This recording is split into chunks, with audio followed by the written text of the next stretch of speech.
मगध राज्य का राजकुमार श्रोण बेहद उद्दंड था। उसको दूसरों के अपमान में आनंद की अनुभूति होती थी।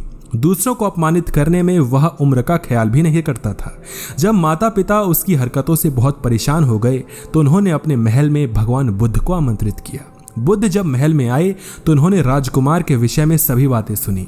उन्होंने राजा से राजकुमार को प्रवचन में लाने के लिए कहा। श्रोण अपने पिता के साथ आया और प्रवचन के समाप्ति पर वह बुद्ध के चरणों में लौट गया।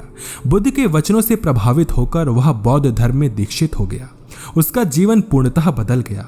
कुछ समय बाद उसने प्रायश्चित करने के लिए अन्न जल का त्याग कर दिया। उसके इस कठोर प्रण के विषय में जब भगवान बुद्ध को ज्ञात हुआ तो वे उसे देखने गए।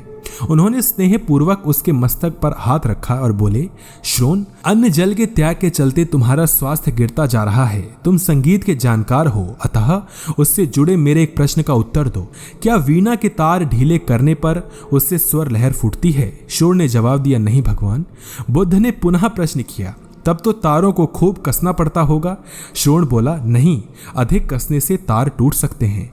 तब तथागत बोले, वीणा से मधुर संगीत निकालने के लिए उसके तारों को न तो अधिक ढीला रखना चाहिए और न ही अधिक कसना चाहिए। इसी प्रकार हमारा जीवन भी एक वीणा की तरह ही है, जिसे भली भांति चलाने के लिए सभी वस्तुओं का पूर्ण त्याग करना उचित नहीं है। श्रोण ने कठोर प्रतिज्ञा से मुक्ति ले ली और सहज जीवन जीने लगा। यह कथा जीवन को नैसर्गिक तरीके से जीने पर बल देती है, जिसमें उचित आवश्यकताओं की पूर्ति और अतिरिक्त इच्छाओं पर नियंत्रण करने का संदेश शामिल है। यदि जीवन को आवश्यकता, पूर्ति और संयम के संयोग से संचालित किया जाए तो परम शांति प्रदायक होती है। अगली कहानी सुनिए, और भी अच्छी लगेगी, लेकिन ये कहानी सुनिए। अगर आपको अच्छी लगी तो वीडियो को लाइक कीजिए। अगली कहानी है, उपदेश से कर्म श्रेष्ठ है। गौतम बुद्ध को उनके अनुयायी यदि स्नेह से कहीं बुलाते तो वे अवश्य जाते। फिर जब बुद्ध पहुंचते तो श्रोताओं की भारी भीड़ उमड़ पड़ती। बुद्ध के वचनों में जो अमृत होता था उसका पान करना सभी को प्रीतिकर लगता था। उनके उपदेशों में ऐसा कुछ अवश्य होता था जिससे गंभीर समस्याएं सुलझ जाती और कुछ न कुछ सार्थक भी प्राप्त होता था। एक गरीब किसान गौतम बुद्ध का बहुत बड़ा भक्त था। एक दिन वह बुद्ध के पास आया और अपने गांव आने का आग्रह किया।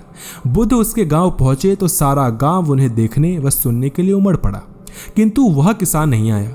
हुआ यह कि उसी दिन किसान के बैलों की जोड़ी कहीं खो गई।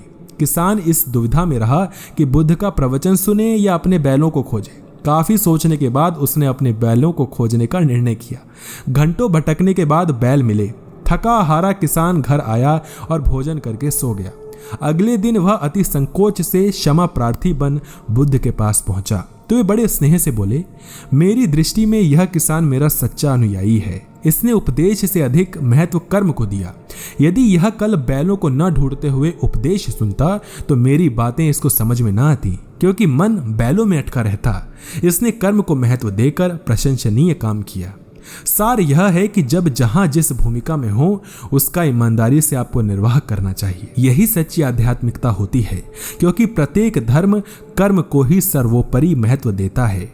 यदि आपको ये कहानी अच्छी लगी हो तो हाथ जोड़ के निवेदन है कि इस वीडियो को शेयर कर दीजिए अपने व्हाट्सएप ग्रुप पे और सभी जगह, ताकि लोग भी कुछ सीख पाएं। और अगर आपको ये वीडियो अच्छी लगी हो तो वीडियो को लाइक कीजिएगा, चैनल को सब्सक्राइब कीजिएगा। धन्यवाद।